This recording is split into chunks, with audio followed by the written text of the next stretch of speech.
Ciao. Oke, Dokter Gideon, Horas, waduh, ini apa namanya, Alaita, Ala kita ya. Alaita, oke, Dok, Iya. langsung aja ya. Ya. Nah, ini nih, banyak bacaan mengenai batu ginjal di internet ya. Terus salah satu metode terbaiknya kita rasa ESWL. Berdasarkan bacaan tersebut ya. Ya. Bacaan-bacaan Anggapan banyak orang. Anggapan banyak orang juga seperti itu. ESWL ya. Jadi menurut dokter ya, apakah memang benar ESWL itu memang metode yang terbaik untuk mengeluarkan batu ginjal? Terus boleh diceritain sedikit, Dok, bagaimana sih prosesnya itu? Iya. Mungkin untuk pendengar ya, masih ada yang belum tahu apa itu ESWL. Itu singkatan dari extracorporeal shockwave lithotripsy. Jadi alat yang bisa memecahkan batu ginjal dari luar tubuh kita. Ya, dengan harapan nanti batu ginjal itu akan pecah menjadi kepingan atau yang bentuk Pasir yang lebih gitu ya? kecil atau pasir, dia mudah keluar ya bersama air kencing. Alat ESWL ini pertama kali diciptakan itu di Jerman ya pada tahun 1980. Oke. Dan terus dikembangkan terus sampai punya alat-alat atau generasi baru yang termasuk kita miliki di rumah sakit ini. Nah, sebenarnya alat ESWL ini bukan suatu yang pilihan yang terbaik ya. Jadi kalau kita mau mengobati batu ginjal itu ada beberapa pilihan. Kita harus melihat ukuran batu tersebut, lokasinya di mana, kekerasan batu juga itu bisa kita nilai nanti itu untuk menentukan keberhasilan tindakan ESWL ini.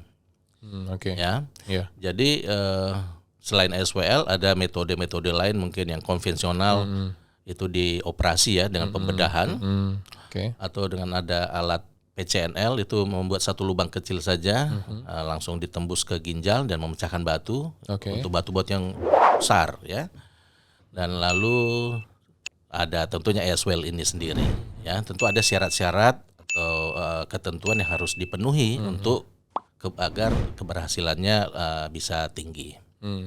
Berarti bisa dibilang pemilihan metode itu tergantung ukuran batu ginjalnya. Ya, lokasinya juga, kekerasan batu itu perlu dinilai. Oke. Nah, dari pengalaman dokter selama melakukan tindakan ESWL untuk pasien-pasien, bagaimana tuh dokter mendeskripsikan bahwa wah, tingkat keberhasilan dengan ESWL itu ternyata tinggi loh gitu. Gimana, Dok? Emang tinggi kah gitu? Ya. Jadi ada syarat-syarat yang harus dipenuhi ya, syarat dasar. Terutama pertama ukuran batu itu sangat menentukan. Yang ideal tentu ukuran batu diameternya kurang dari 2 cm. Yang ideal ya. Yang lebih besar bisa, cuman kadang-kadang butuh tindakan yang berulang. Karena ESWL ini kalau kurang berhasil atau masih ada sisa batunya di ginjal, itu harus diulang lagi tindakan kedua, ketiga, keempat kadang-kadang ya. Yang kedua juga lokasi batu itu juga menentukan ya keberhasilannya, apakah dia agak nyelip di dalam ada celah-celah di yang kita sebut kaliks ya di ginjal, atau dia berada di pielum atau piala ginjal. Nah, itu juga menentukan keberhasilan. Lalu tadi sudah saya katakan kekerasan batu ya. Batu itu ada yang sangat keras, ada yang sedang kerasnya, ada yang lunak. Itu juga menentukan. Overall secara keseluruhan ya, keberhasilan tindakan ESWL ini adalah sekitar 80-90%. Oke, tinggi juga ya keberhasilannya. Dan tentu tindakan ESWL ini banyak dipilih pasien karena ya, tindakannya itu simple sekali ya, tidak perlu dirawat di rumah sakit, tidak perlu istilah pembiusan sampai dibedah.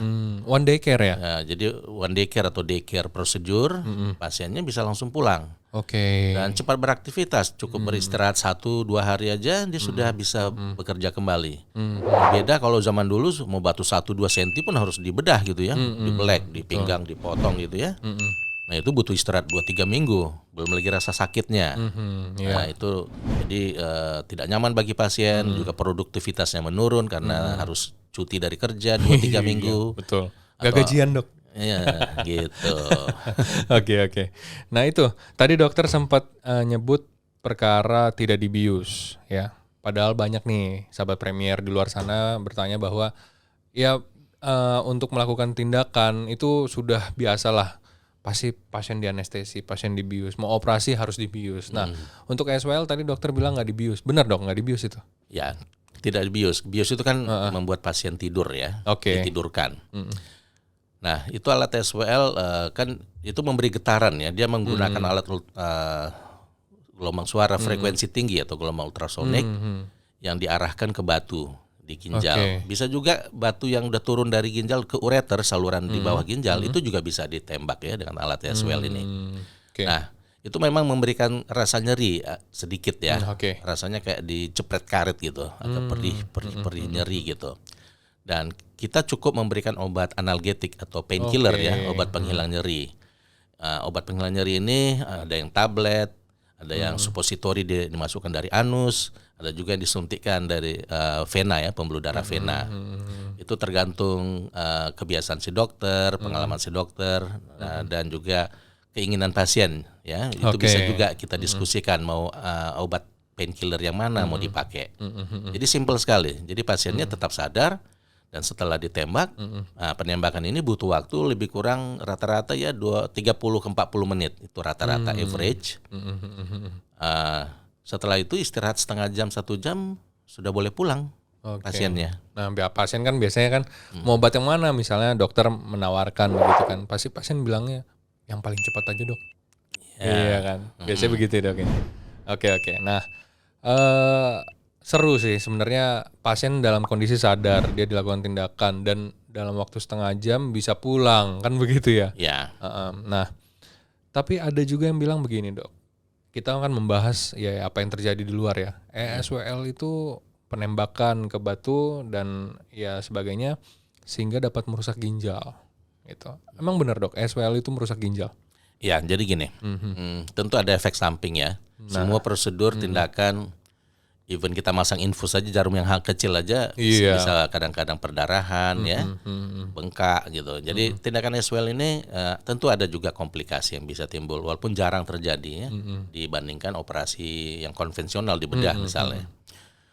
Risiko yang kadang-kadang ya timbul, tapi jarang, itu bisa perdarahan di ginjal. Itu bisa juga ya. Jadi ada ginjal luka, timbul perdarahan di sekitar ginjal. Kita sebut hematom perirenal. Biasanya perdarahan ini akan berhenti sendiri dan nanti darah itu akan diserap oleh tubuh. Biasanya gitu. Dan ginjal itu juga kayak kita misal kejedut ya, jatuh kepala kebentur, kita benjol ya, memar. Nah, ginjal juga mengalami hal seperti itu, jadi mengalami memar juga dia, kayak benjol atau memar lah di dalamnya, itu analoginya. Nah, tadi saya sebutkan kan kadang-kadang SWL tuh harus diulang kalau batunya belum pecah semua.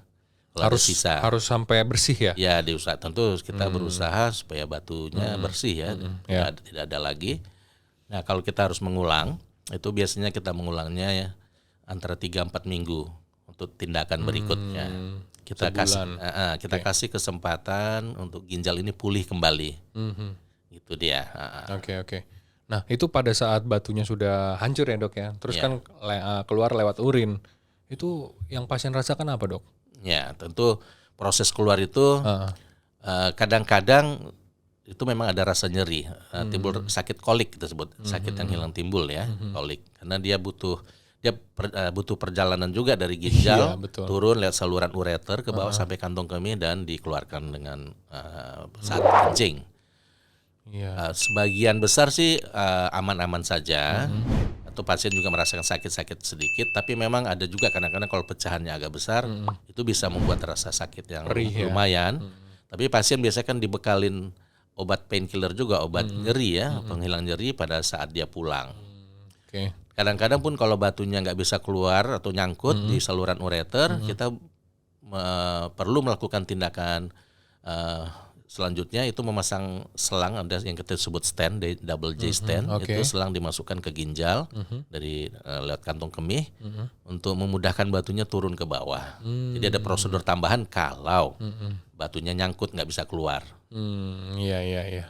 Jadi ya nggak perlu khawatir tuh sahabat Premier, Dokter Gideon tuh banyak cara lah untuk menuju Roma.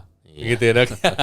Yang penting bisa keluar batunya gitu ya. Nah, satu tips aja dok untuk sahabat Premier nih supaya nggak batu ginjal dok.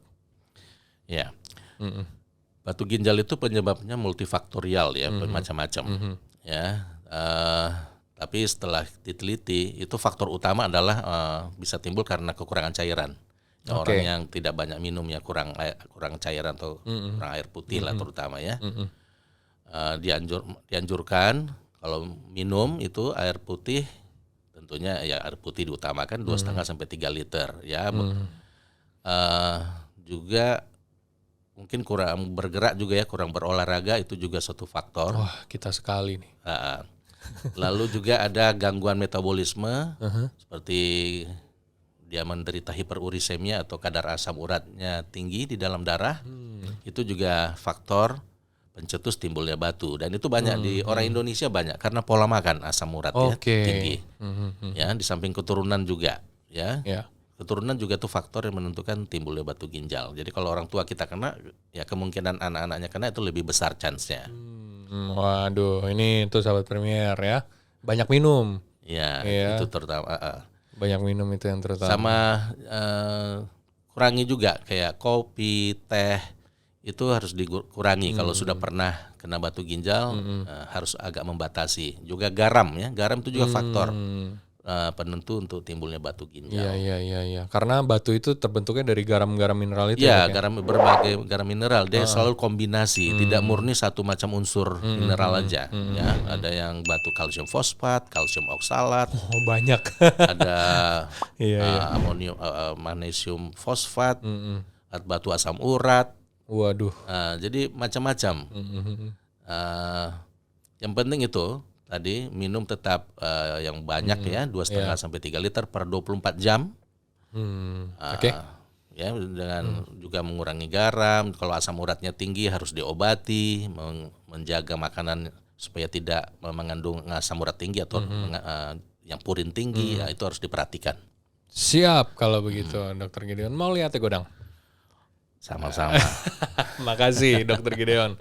Pokoknya ya nanti sahabat Premier bisa tahu sendiri ya apa yang harus dilakukan, itu harus dipatuhi supaya nggak batu ginjal. Gitu ya dok ya? Iya. Oke Dokter Gideon, sampai ketemu di kesempatan lainnya. Thank you berat. Ya, terima kasih juga. Ciao.